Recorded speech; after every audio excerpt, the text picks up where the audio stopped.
Vous écoutez une fiction produite par Monsieur Série Originals. Hop, ça sonne original.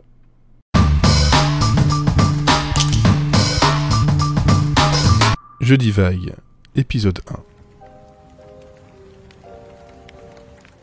Il fut un temps, lointain désormais, où j'adorais raconter des histoires. J'adorais les écrire. Évidemment, c'était avant tout de l'humour. Parce que j'espérais en avoir, et puis c'est un genre que j'aime vraiment tout particulièrement, et j'avais envie de faire rire les gens, j'avais envie de les faire sourire, les faire se sentir bien. La période la plus faste, c'était il y a bientôt 20 ans, aujourd'hui. J'écrivais sur un webzine, des choses pas forcément de la plus grande qualité, mais qui sur le moment me faisaient beaucoup rire et avait trouvé son public. Et poussé par tout ça, cet engouement, cette motivation, j'ai même fini par écrire une pièce de théâtre pendant un été. Cette dernière a été même jouée par le club de mon école. Et j'étais dedans. De tout ça, je garde d'excellents souvenirs. Et ensuite, sans pouvoir mettre le doigt dessus, blocage total. Voilà. Rien n'était plus assez bon, et à quoi bon écrire quelque chose qui ne vaut rien, autant ne même plus essayer. Et vous savez, l'humour, c'est un genre compliqué. Je me suis dit que je devrais peut-être essayer autre chose, des choses plus sérieuses, et ça toucherait peut-être une plus grande audience, un plus grand lectorat. Je pense que c'est ça à l'origine du mal. M'être mis dans la tête que tout ce que j'écrivais, tout ce que je créais, devait forcément plaire aux autres, pour exister.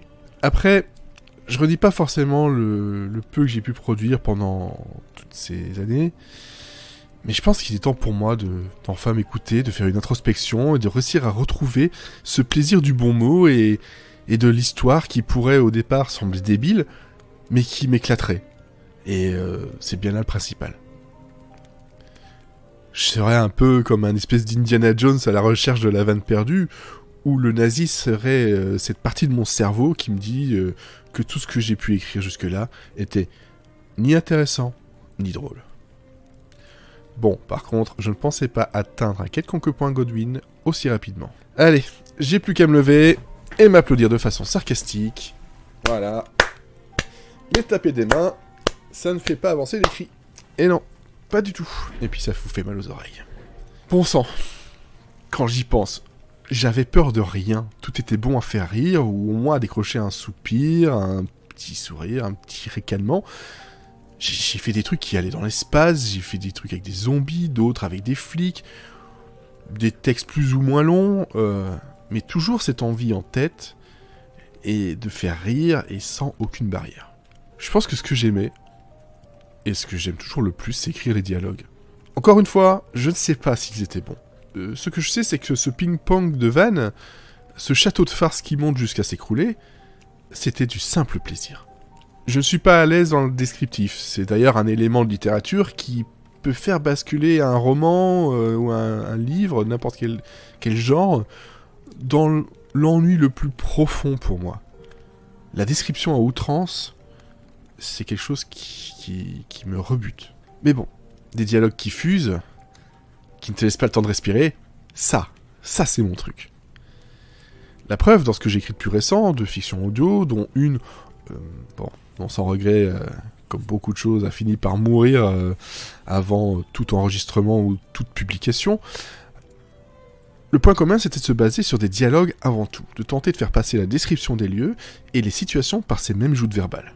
Et puis, bon, dans l'humour, il y a la partie visuelle, il y a le texte, il y a le sous-texte, il y a tout un tas de couches.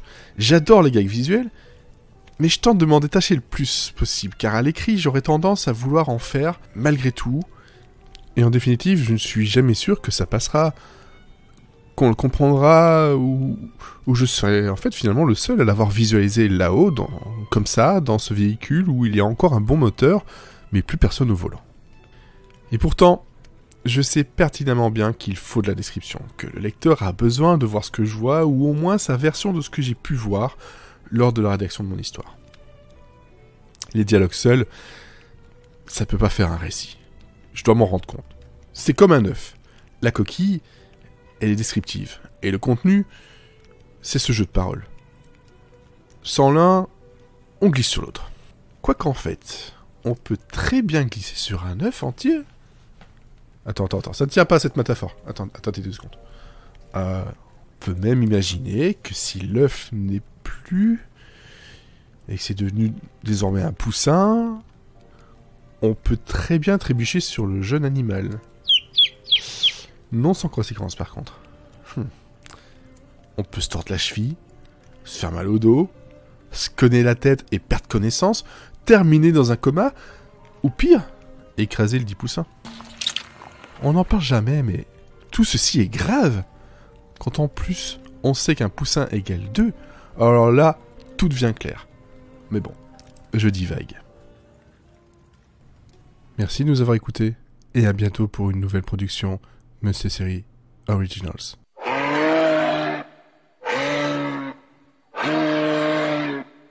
Non, toujours pas. Ouais, animal.